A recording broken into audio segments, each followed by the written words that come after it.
Bonjour les amis, fans de l'Olympique Lyonnais, bienvenue dans cette vidéo, une vidéo qui va être consacrée à la fin de la saison. Finalement, il reste pas tant de matchs que ça, hein. Il reste que 14 matchs de championnat, hein, donc ça va quand même passer vite. Et au moins 2 matchs d'Europa League, et peut-être plus, on espère en tout cas. Et donc, c'est vrai qu'après le match contre Marseille, on était tous un peu le moral dans les chaussettes. Soit désespéré, soit dégoûté, soit énervé, soit un peu de tout ça.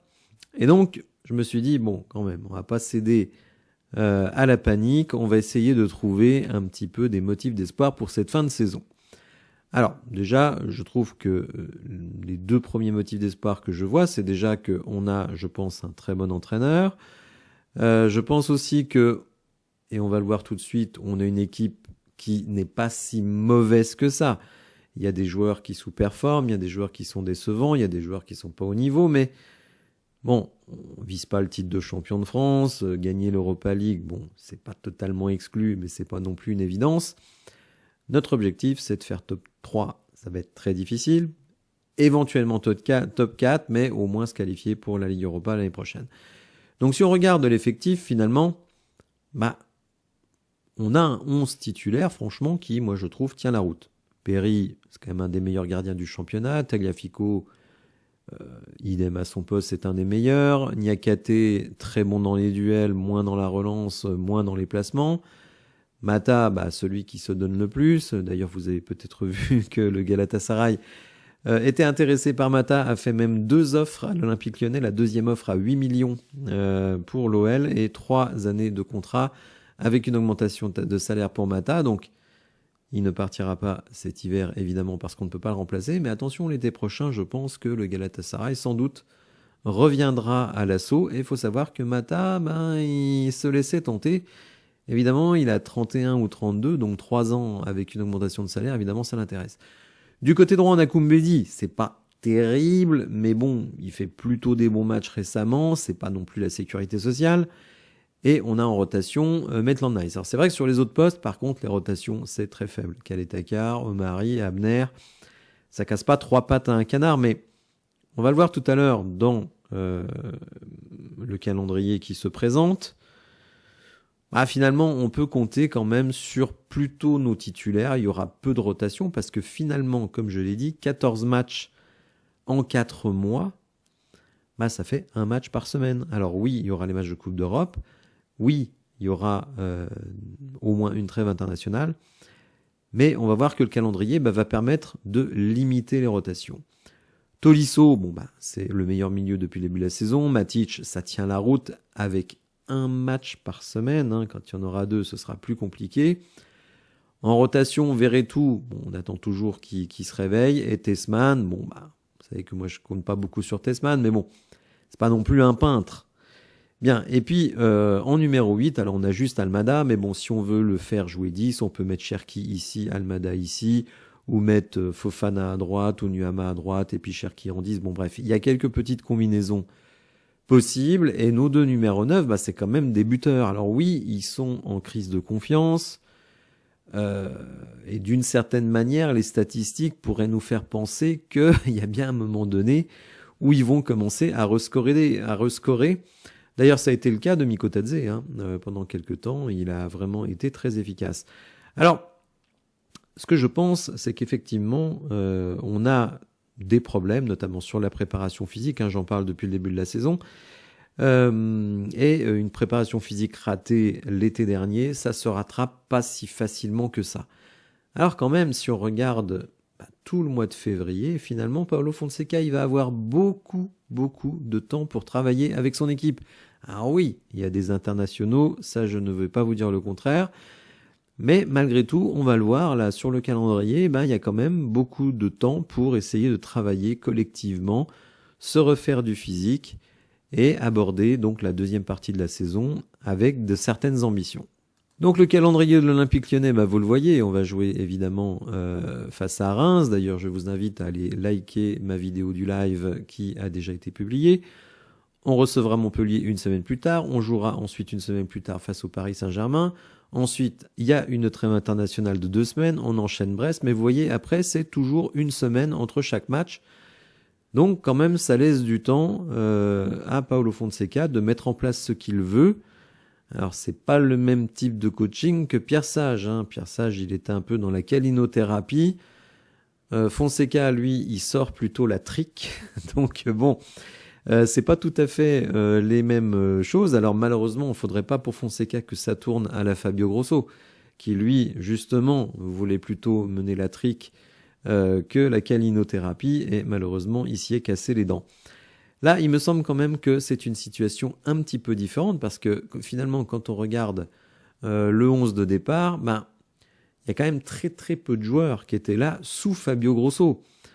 Alors certes, on a toujours des joueurs qui, comme Lacazette, Tolisso, peuvent être des gens qui, dans le vestiaire, peuvent se liguer contre l'entraîneur. Je dois aussi rajouter Cherki, mais bon, finalement, Perry, Tagliafico, Niakate, Mata, Koumbedi, Matic, Almada, Fofana, Mikotadze, eux, n'ont pas connu cette période.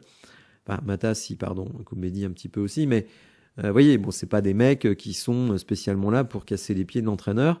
Donc je pense qu'avec ces mecs-là, il y a moyen de bien bosser. Quand on regarde cet effectif, ce 11 titulaire, oui, il y a des tracteurs ici au milieu de terrain, même si Tolisso, on va pas vraiment le qualifier de tracteur, mais enfin bon, c'est pas le gars le plus explosif de la Terre.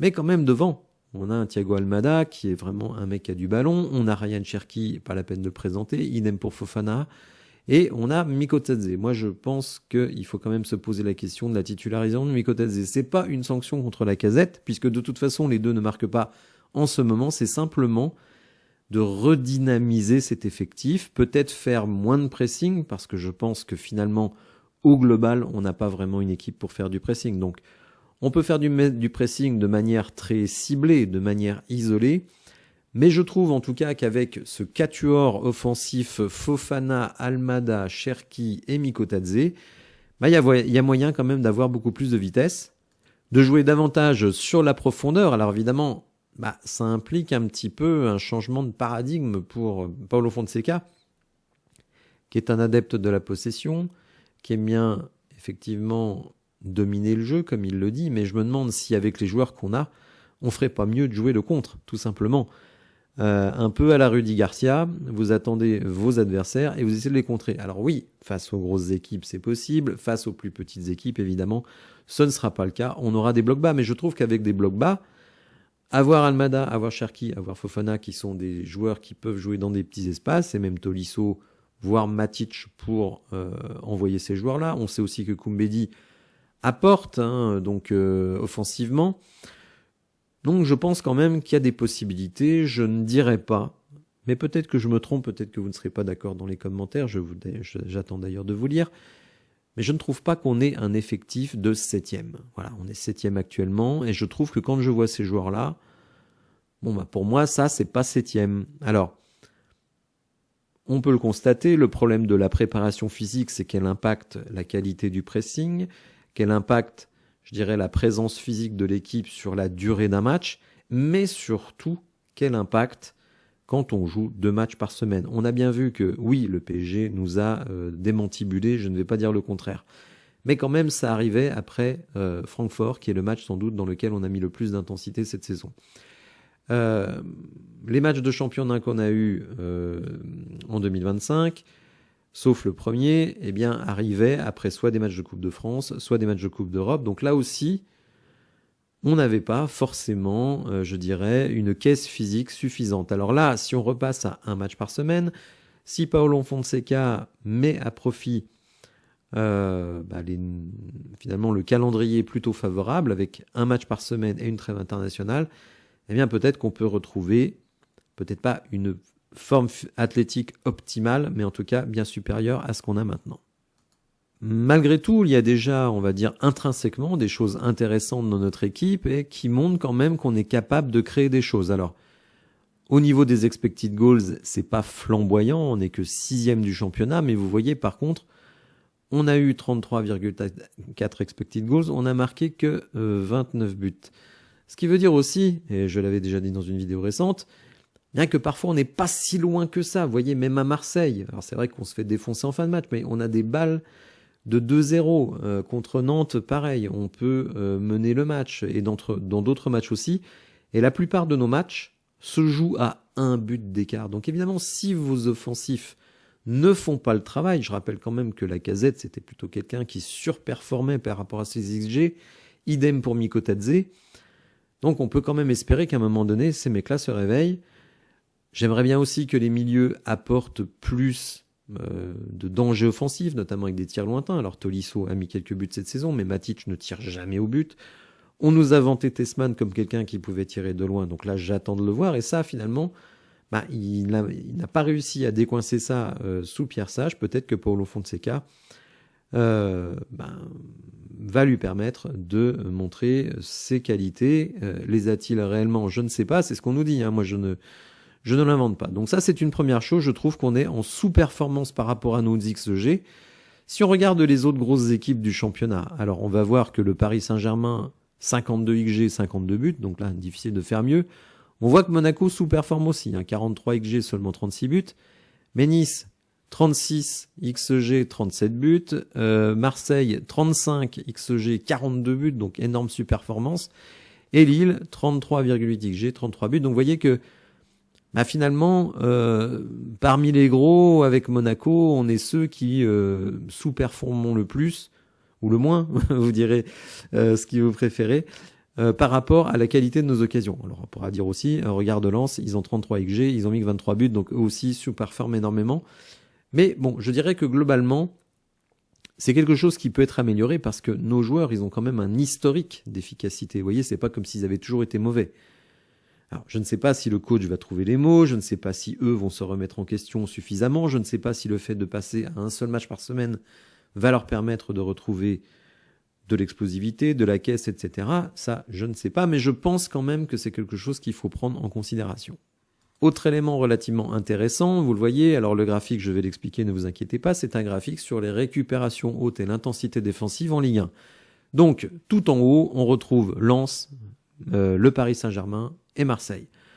Lens est l'équipe qui récupère le ballon le plus haut, le PSG est deuxième, et nous, voyez, on est quand même troisième.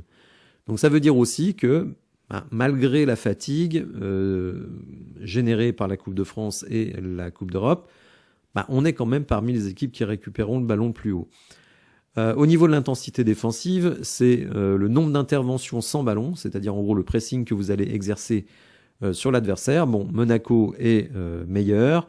Le PSG est celui qui combine le mieux les deux. Et vous voyez, bon, on est cinquième. C'est pas super, mais globalement, quand même, on est troisième au niveau du nombre de récupérations hautes. Donc, ce que je veux dire par là, c'est que avec moins de fatigue, avec peut-être justement la titularisation de Mikotadze qui, lui, fait ces efforts-là, si vous récupérez le ballon haut et que vous l'utilisez bien, vous marquez des buts. Alors après, vous ouvrez un peu des espaces derrière, mais je trouve qu'en fait, avec l'effectif qu'on a là, et notamment Thiago Almada qui ne donne pas sa part au chien sur le plan défensif, il y a quand même moyen d'avoir des joueurs extrêmement dynamiques sur le premier pressing et peut-être récupérer des ballons hauts. Et je pense que ces mecs-là, à balle au pied, ils sont dangereux. Donc vous voyez, avec moins de matchs, je pense qu'on peut peut-être voir un Olympique Lyonnais plus conquérant, plus efficace dans le pressing, puisque je me dis, même avec beaucoup de fatigue et des joueurs vieillissants, notamment dès qu'on passe derrière là ou qu'on met de Lacazette en pointe, eh bien on arrive quand même à être dans le top 3 des récupérations hautes. Alors si on regarde le calendrier, c'est toujours un peu délicat de parler du calendrier, parce que finalement, on n'a pas pris de points contre Toulouse, enfin on n'a pris qu'un point contre Toulouse, on n'a pris qu'un point contre Nantes, normalement ça devrait être 3 points. Mais si on regarde le calendrier, il n'est pas si défavorable que ça, puisque on va recevoir Reims qui vient juste de virer son entraîneur, on se déplace à Montpellier qui est avant-dernier du championnat. Alors certes, réception du Paris Saint-Germain, c'est pas facile. Réception de Brest, une équipe reine du duel, mais voyez, c'est dans un mois, donc il y a quand même le temps de mettre des choses en place assez cohérentes. Déplacement à Nice, c'est pas facile, mais ensuite réception du Havre. Strasbourg, pas si facile que ça. Lille, on les jouera à domicile, donc ça c'est quand même important. On se déplacera à Auxerre, à Saint-Etienne, on recevra Rennes, alors qui va peut-être être un petit peu meilleur avec Habib Beye, mais pas non plus, voilà, ils ont fait un recrutement un peu étrange cet hiver. Ensuite, on reçoit Lens, on va à Monaco où il n'y a pas de public, et on reçoit Angers qui est une des équipes faibles du championnat. Donc, vous voyez, quand je regarde tout ça, que je mets tout ça dans un shaker, et ben je me dis, bon, ben voilà, oui, on a du retard, hein, on va voir le classement, puisqu'on est actuellement 7e, c'est pas terrible. On est à 5 points de la 4e place, de la 4e place, oui, qui vous oblige à passer 2 tours de barrage pour faire avec des champions. On est quand même à 7 points du podium, hein, ça commence à faire beaucoup. Mais bon, vu la saison qu'on vit, finalement, 4-5e, ce serait pas si mal, et ça, je pense que c'est accessible. C'est pour ça que je ne suis pas aussi négatif que je l'étais après le match de Marseille, parce que là, j'étais vraiment dégoûté. Je pense qu'il y a des marges de manœuvre. Alors après, il ne faut pas se mentir, les amis, il faut que les joueurs adhèrent à Paulo Fonseca. Et on sait que nos joueurs, ils ont fait virer beaucoup d'entraîneurs. Peter Bosz à la trappe, Laurent Blanc à la trappe, Fabio Grosso à la trappe, Pierre Sage à la trappe. Donc voilà, ils jouent pas forcément toujours le jeu. Même si je pense que le gros renouvellement d'effectifs, finalement, peut-être quelque chose de positif avec des joueurs peut-être plus impliqués, moins gang des Lyonnais, hein, pour simplifier. Je sais que c'est une formule un peu simplificatrice, mais malgré tout, qu'il y a quand même un fond de vérité. Voilà les amis, n'hésitez pas à me dire ce que vous pensez de tout cela dans les commentaires. Si vous avez apprécié la vidéo, n'hésitez pas à la liker, à vous abonner à la chaîne, à activer les notifications. Et je vous dis à bientôt pour de nouvelles infos. Merci, au revoir.